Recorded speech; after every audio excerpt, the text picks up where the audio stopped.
Bus yang ditumpangi rombongan santri Pondok Pesantren Darul Hijrah, Jalan Duku, Kota Tegal mengalami kecelakaan. Lokasi kecelakaan di jalur Leter SR DTW Guci, Kamis, tanggal 2 Desember tahun 2021.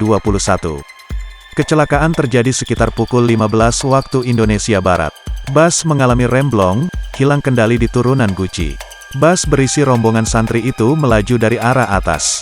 Berdasar keterangan sopir pikap yang terlibat kecelakaan, Taufik Hidayat, bus sempat menabraknya lalu terperosok ke sisi jurang.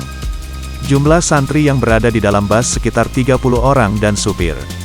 Para santri langsung dievakuasi ke Polsek Lebak Siu. Guna memastikan kondisi secara menyeluruh, ada satu santri yang dibawa ke rumah sakit terdekat. Tim medis dari Rumah Sakit Hawari Esa yang menangani santri, Rifki menambahkan, mayoritas santri tidak ada luka serius.